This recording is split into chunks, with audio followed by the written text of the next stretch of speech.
नमस्कार दोस्तों, स्वागत है आप लोगों का इस वीडियो में। दोस्तों, इस वीडियो में हम अभ्यास 5 ऐप को देखेंगे। इससे पूर्व की वीडियो में हमने इससे पूर्व की थ्योरी और क्वेश्चंस को देख लिया है। यदि आप लोगों ने उन वीडियोज़ को नहीं देखा तो जाकर देख लीजिएगा। इस वीडियो के डिस्क्रिप्शन में मैं उन वीडियोज़ का लिंक डाल दूंगा। तो चलिए फिलहाल शुरू करते हैं इस वीडियो में अभ्यास 5 ऐप के पहले क्वेश्चन को। तो आप देखिए, पहले क्वेश्चन में आपको कहा गया है आकृति 5.50 में दो त्रिभुज ABC PQR समरूप है। यहाँ पर आप देखिए 5.50 आकृति दी गई है। PQR और ABC जो आपको दिया गया है, ये हमें बताया गया है कि समरूप है। इनकी भुजाओं की लंबाइयाँ सेंटीमीटर में अंकित हैं और XY आपको ज्ञात करना है। तो यहाँ पर X और Y, X यहाँ पर दिया गया है, Y यहाँ पर दिया गया है, इसे हमें ज्ञात करना है। और ये दोनों त्रिभुजें हमें समरूप बताया गया है। तो समरूप त्रिभुज होते हैं, समरूप त्रिभुज में संगत भुजाओं का अनुपात बराबर होता है। तो यदि इनके संगत भुजाओं का अनुपात बराबर होगा तो ये त्रिभुज भी समरूप होंगे। ठीक है, तो आइए देख लेते हैं ये है अथवा नहीं है। तो यहाँ पर आप देखिए इनके संगत भुजा PQ, एक इनकी संगत भुजा लेते हैं PQ, पहली भुजा हमने लिया है PQ, देख सकते हैं इनकी। तो इसकी संगत भुजा यहाँ पर क्या दिया गया है आप लोगों को, AB दिया गया है। AB की लंबाई कितनी दी गई है, 3 सेंटीमीटर। तो ये बराबर होगा इसके। ठीक है, अब देखिए यहाँ पर मैं QR ले लेता हूँ। तो QR की यहाँ पर देख सकते हैं लंबाई आपको 3 सेंटीमीटर दी गई है। तो इसमें आप देखेंगे इसमें 2 सेंटीमीटर आपको दी गई है। ठीक है, तो इसे पहले हल कर लेंगे आप लोग। तो इसका गुणा इसमें कर दीजिए, यानी 2PQ बराबर कितना हो जाएगा, 2PQ बराबर हो जाएगा 3 3 9। ठीक है, तो PQ बराबर कितना हो जाएगा, 9/2। तो बराबर हो जाएगा ये 4.5 सेंटीमीटर। तो PQ कितना है, P और Q देख सकते हैं Y के बराबर है। तो Y बराबर आपको 4.5 सेंटीमीटर मिल जाएगा। ठीक है, तो Y बराबर 4.5 सेंटीमीटर, ये वाली लंबाई जो आपको दी गई थी ये आपको मिल गई। अब देखिए ये वाली लंबाई X वाली भी हमें ज्ञात करनी है। तो इसमें भी हम संगत भुजाओं का ही इस्तेमाल करेंगे। तो PQ PR का PR कितना है, PR 3 सेंटीमीटर दिया गया है। इसके संगत भुजा क्या दिया गया है आप लोगों को, यहाँ पर देख सकते हैं AC दी गई है, AC X दिया गया है आपको। ठीक है, ये बराबर होगा किसके, QR संगत भुजा ले लेते हैं। QR की लंबाई 3 सेंटीमीटर दी गई है। इसी प्रकार इसमें BC लेंगे तो ये इसकी 2 दिया गया है। ठीक है, तो कितना हो जाएगा, 3 तिरछा गुणा हो जाएगा इसमें, इसका गुणा इसमें हो जाएगा। तो 3X हो जाएगा ना, 3X बराबर होगा 3 दूनी 6 के। ठीक है, तो X बराबर कितना हो जाएगा, 6 ये गुणा में उधर जाएगा, भाग में हो जाएगा। तो X बराबर आपको 3 से इसको काटेंगे तो X बराबर आपको 2 मिल जाएगा। ठीक है, तो इस प्रकार आपको दोनों भुजाओं की लंबाइयाँ यानी X और Y की लंबाइयाँ मिल गई। X बराबर यहाँ पर 2 मिल गया और Y बराबर 4.5। इस प्रकार हमारा पहला क्वेश्चन हो गया। अब देखिए दूसरे क्वेश्चन में कहा गया है यदि किसी त्रिभुज ABC और PQR में उनकी भुजाएं क्रमशः AB बराबर 3 सेंटीमीटर, BC बराबर 5 सेंटीमीटर, CA बराबर 4 सेंटीमीटर तथा PQ बराबर 7 सेंटीमीटर, PR बराबर 6 सेंटीमीटर, QR बराबर 8 सेंटीमीटर है, तो त्रिभुज समरूप है या नहीं है। तो इसे हमें बताना है कि है अथवा नहीं है। तो यहाँ पर हम क्या करेंगे, हमने आपको बताया कि जब कोई त्रिभुज समरूप होता है तो उनकी संगत भुजाओं का अनुपात जो होता है बराबर होता है। ठीक है, तो यहाँ पर आप देखेंगे ABC दिया गया है आप लोगों को, ABC दिया गया है, एक त्रिभुज PQR दिया गया है। तो इनकी संगत भुजाओं का अनुपात ले लेते हैं। तो सबसे पहले AB लेते हैं। ठीक है, तो यहाँ पर आप देखिए AB की लंबाई कितनी दी गई है, 3 दी गई है। ठीक है, तो इसमें AB लिया है तो इसमें हम PQ लेंगे। तो इसमें PQ की लंबाई कितनी दी गई है, 7 दिया गया है। तो ये बराबर होगा किसके, ये हम ये वाला आपके ले लेते हैं BC। और तो BC कितना दिया गया है आप लोगों को देख सकते हैं 5 सेंटीमीटर दिया गया है। तो इसमें हम QR लेंगे। तो QR कितना दिया गया है आपको, QR 8 सेंटीमीटर दिया गया है। तो ये बराबर होगा किसके बराबर होगा, AC या CA आपको यहाँ पर दिया गया है 4 सेंटीमीटर। और यहाँ पहला अंतिम हमने लिया है तो PR होगा। तो PR कितना दिया गया है, 6 सेंटीमीटर। तो यहाँ पर आप देख सकते हैं यह आ जाएगा 2/3। अब आप यहाँ पर देख सकते हैं 3/7, 5/8 और 2/3 आ रहा है। तो ये भुजाएं बराबर, इनका अनुपात जो है बराबर नहीं है, अतः ये समरूप त्रिभुज नहीं होगा। ठीक है, अब देखेंगे आप तीसरे क्वेश्चन में आपको कहा गया है आकृति 5.51 में त्रिभुज ABC और त्रिभुज PQR समरूप हैं। त्रिभुज PQR की शेष भुजाओं को ज्ञात कीजिए। यहाँ पर आप देख सकते हैं आकृति 5.51 यही है। यहाँ पर यही त्रिभुज आपको कहा गया है PQR ABC के समरूप है। यहाँ पर आप देख सकते हैं यही भुजा आपको दी गई है। यहाँ पर आप देखिए PQ की लंबाई आपको नहीं दी गई है, केवल QR की लंबाई यहाँ पर दी गई है और बड़े वाले त्रिभुज में आपको सबकी लंबाइयाँ दी गई हैं। तो इसको हमें ज्ञात करना है, PQ की लंबाई और PR की लंबाई हमें यहाँ पर ज्ञात करना है। ठीक है, ये समरूप में त्रिभुज दे दिया गया पहले से, यहाँ पर आप देख सकते हैं। तो हम क्या करेंगे, इसमें हम संगत भुजाओं का अनुपात ले लेंगे सबसे पहले। ठीक है, तो संगत भुजाओं का अनुपात लेंगे तो यहाँ पर हम सबसे पहले बड़े वाले त्रिभुज का लेंगे। तो बड़े वाले त्रिभुज क्या दिया गया है आप लोगों को, AB। तो AB का संगत भुजा इसमें छोटे वाले में क्या होगा, AB का संगत भुजा आप देख सकते हैं P और Q होगा। ठीक है, तो P और Q होगा, ये बराबर होगा। ठीक है, किसके बराबर होगा, इस वाले त्रिभुज माने छोटे वाले त्रिभुज के आधार के पहले बड़ा वाला त्रिभुज हमने लिया है। तो इसमें बड़े वाले त्रिभुज यानी BC लेंगे। तो यहाँ पर हमने ले लिया BC। अब छोटा लेंगे, छोटा वाला त्रिभुज QR। ठीक है। तो ये क्यू आर के बराबर होगा, ठीक है। तो इन दोनों का अनुपात पहले निकाल लेते हैं। तो ए और बी आपको कितना दिया गया है, ए बी आप देख सकते हैं 2 सेंटीमीटर दिया गया है, और पी क्यू कितना दिया गया है आपको, पी क्यू नहीं दिया गया है, तो पी क्यू को एज इट इज यहाँ पर हम उतार लेंगे, ठीक है। और बी सी कितना दिया गया है आप देख सकते हैं, बी सी आपको 3 सेंटीमीटर दिया गया है, तो इस जगह 3 सेंटीमीटर। और क्यू आर आपको कितना दिया गया है 1.5 सेंटीमीटर, तो 1.5 सेंटीमीटर, ये 3.0 भी लिख सकते हैं। तो 1.5 का पहाड़ा जब 2 बार पढ़ेंगे तो आपका आ जाएगा 3.0, तो ये हो गया 2 और बटा 1 हो जाएगा, ठीक है। तो कितना हो जाएगा, 2 का गुणा इसमें हो जाएगा, तिरछा गुणा कर देंगे तो ये हो जाएगा 2 पी क्यू बराबर हो जाएगा 2 के, ठीक है केवल, ठीक है।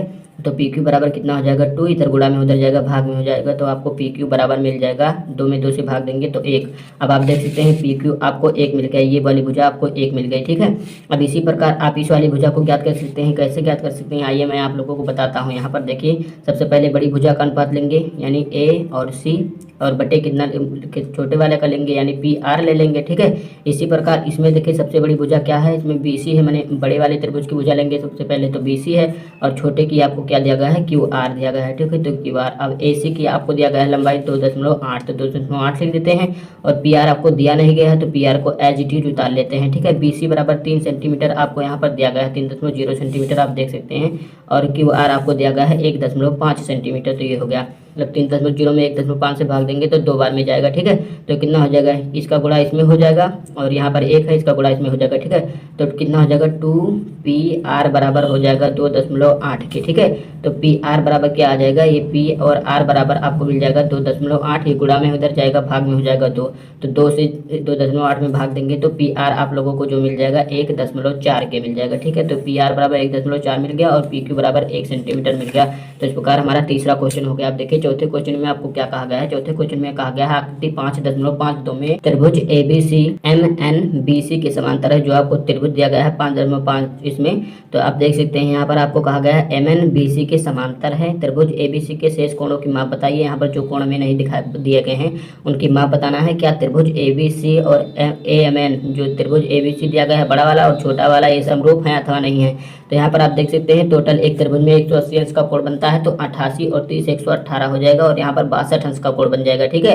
तो 62 अंश का कोण बन जाएगा, और हमने आपको बताया था कि जब समांतर होती हैं तो यहाँ पर कोण भी समान बनते हैं। तो यहाँ पर 30 बन रहा तो यहाँ पर भी 30 अंश का बनेगा, और यहाँ पर 62 बन रहा तो यहाँ पर भी 62 अंश का बनेगा, ठीक है। तो ये त्रिभुज हमसे पूछा गया सब समरूप होंगे कि नहीं, तो हाँ ये त्रिभुज समरूप होंगे। क्यों समरूप होंगे, यहाँ पर आप देख सकते हैं पर एंगल ए जो आप लोगों को दिया गया है एंगल एम एंगल बी के बराबर है, तो यहाँ पर हम लिखेंगे क्योंकि समरूप होंगे क्योंकि एंगल एम जो है एंगल बी के बराबर है, और इसी प्रकार एंगल एन जो आपको दिया गया है ये वाला एंगल सी के बराबर है, एंगल सी के बराबर है। और एंगल ए देखिए आप ए एम एन और ए बी सी दोनों में कॉमन है, यानी एंगल ए बराबर एंगल ए, तो ये हो जाएगा त्रिभुज समरूप हो जाएगा, ठीक है। तो इस प्रकार हमारा हो गया कैसा, चौथा क्वेश्चन हो गया। आप देखिए पांचवें क्वेश्चन में आपको क्या कहा गया है, पांचवें क्वेश्चन में कहा गया उपयुक्त आकृति 5.53 में यदि एम तथा एन क्रमशः ए बी और ए सी भुजाओं के मध्य बिंदु हैं तो बी सी और एम एन का अनुपात ज्ञात कीजिए। तो आइए मैं आपको चित्र दिखाता हूँ।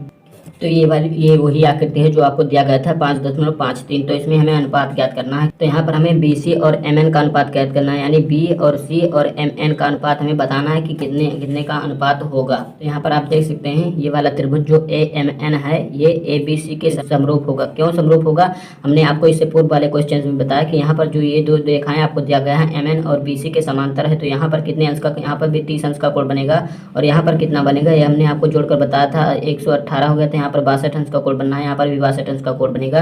तो यहाँ पर एंगल बी एंगल एम के बराबर है, इसी प्रकार एंगल एन एंगल सी के बराबर है, और एंगल ए दोनों में कॉमन है, तो ये त्रिभुज ए एम एन समरूप होगा ए बी सी के, ठीक है।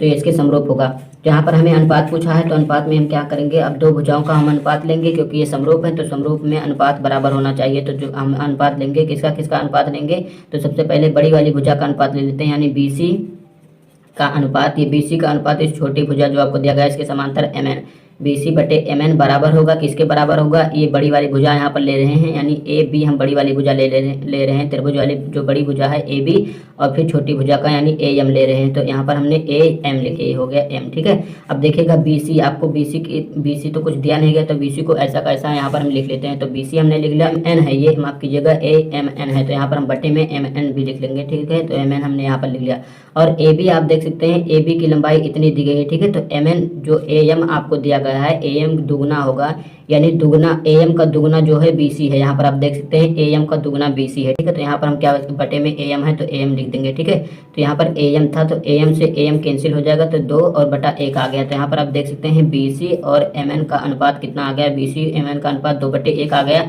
यानी BC अनुपाते MN बन जाएगा 2:1 के। तो इसका अनुपात आ जाएगा 2:1 के। इस क्वेश्चन में यही हमें पूछा गया था कि BC और MN का अनुपात बताइए, तो BC और MN का अनुपात 2:1 का अनुपात होगा। चलिए अगले क्वेश्चन पर चलते हैं। अब देखिए छठे क्वेश्चन में आपको कहा गया है 2 समांतर रेखाखंड AB और CD खींचिए। तो आइए सबसे पहले यहाँ पर हम AB और CD खींच लेते हैं। दोनों समांतर होने चाहिए, तो इसको मैं AB मान लेता हूँ, इसको मैं CD मान लेता हूँ। तो ये हमें कहा गया है ABCD खींचिए, समांतर हो तो खींच लिया।